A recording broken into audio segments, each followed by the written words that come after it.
y'all, it's time. I have been kicking around this idea for so long, and it's time to finally buckle down, force myself to do it, and here we are. I'm Vivien Gabor, and I'm making a collection. Here's the thing. I have been sketching pieces of clothing since I was 6 years old with crayons and felt tip markers and anything I could get my hands on. I want to design an entire collection and make an entire collection and do a whole runway show, but because we're in a pandemic, that's not going to be possible. A collection can be anywhere from 14 to 70 looks. Now, I don't have the money, I don't have the time, I don't have the patience to make 70 looks. I'm also not going to be doing a full runway. I thought instead I would design 14 looks to do an entire collection, and then I would focus in on 4 of those looks, build them, and show them off in a runway show. Runway shows, as far as we can tell, started around the 1860s when the House of Worth would use live models instead of mannequins to show off their dresses to customers. This idea was taken to America in the early 20th century, and we see possibly the first runway show as we know it happened in 1903 at the New York store of Ehrlich Brothers. I don't have a brick and mortar store.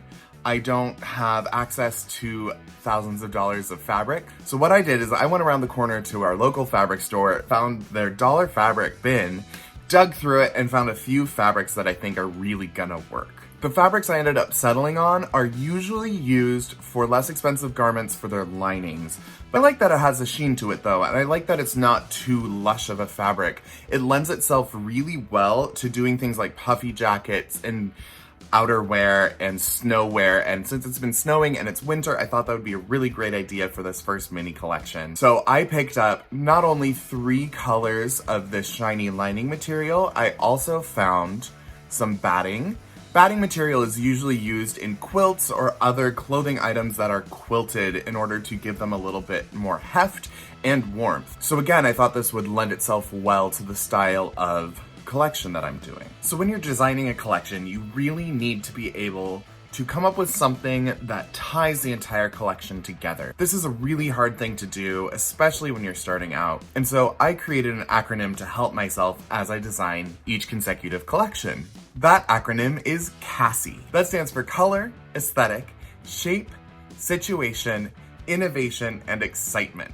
You want to have a collection that sure has similar colors or at least a similar palette throughout. You also want to have a similar aesthetic throughout. You don't want to go from Victorian to space age to Edwardian to 1960s mod to, you need to have some idea of a concise point of view in terms of your aesthetic. And then you want to have some shapes in mind that can maybe repeat throughout the collection. In this collection, the shape that I'm going for is this puffy coat. I use the puffy idea for collars and hems and anything where I can find a way to sneak in that shape. The situation applies more towards where would these outfits be worn. This collection is more of an après ski in the future kind of a thing, so that situation would be like a futuristic ski chalet. For innovation, you don't have to go way off the board. It doesn't have to always be avant-garde. If you are an avant-garde designer, fantastic. I haven't done a lot of avant-garde things, but you do want to have something that makes the wearer go, huh, I never thought of doing that before.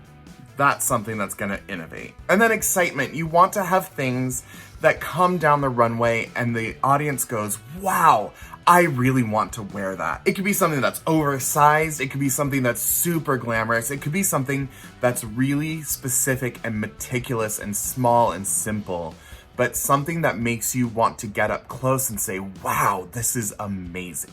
For this collection, I wanted to go with something that was reminiscent not only of the late 80s, early 90s in terms of types of garments and colors and things like that, but I also wanted to bring in that idea of après ski, the Jetsons, something a little bit futuristic, something that gives us hope and excitement because we're all stuck inside and we all want to be on vacation right now. And wouldn't you just love to be in a chalet right now with a cup of cocoa? And I'm getting far ahead of myself. Here we go. The look. I want to make puffy jackets, some snow pants, maybe a cocktail dress, a gown. I want to have something from every category of clothing in this mini collection. When I sat down to create this collection, I had 4 specific models in mind. I really wanted to work with them to create some really cool, beautiful pieces that would showcase their shapes, showcase their styles, as well as building on my own design aesthetic. So my first model is Nancy Nogood. She has a very punk aesthetic and she likes to blur those lines of gender, and I thought that'd be a perfect way to get some pants into this collection. I'm also gonna throw a jacket on her so that she looks ready for the slopes. My next model is Gina Tonic. Gina has more of a 1960s aesthetic, which I thought would work really well with a whole Jetsons idea. So I'm putting her in a cocktail dress that has some puffy elements here and there, but also has a shape that's a little bit more reminiscent of 1960s space age ideals. Maybe she's not really on the slopes, but she's more of a snow bunny that loves to go to the ski chalet so she can hang out at the bar and pick up sexy guys. For my next model, I have Glamidia Clapp. She's someone who likes to play not only with high glamour, but also with a little bit of smut.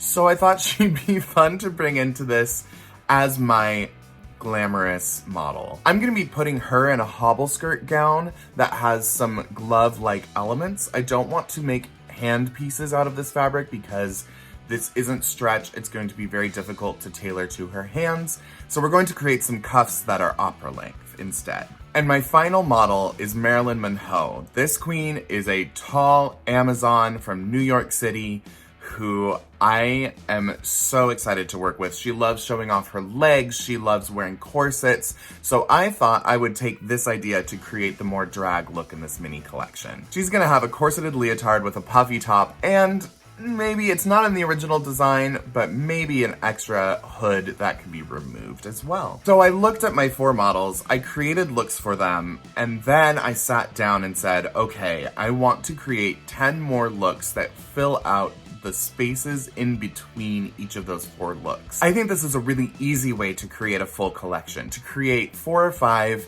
main pieces that you want as showpieces, and then find the spaces in between and build on those. So I designed 2 to 3 looks to go in between each of those outfits, not necessarily as showstoppers, but as beautiful in-between steps to get us to each of those show-stopping moments. So that's what we're looking at.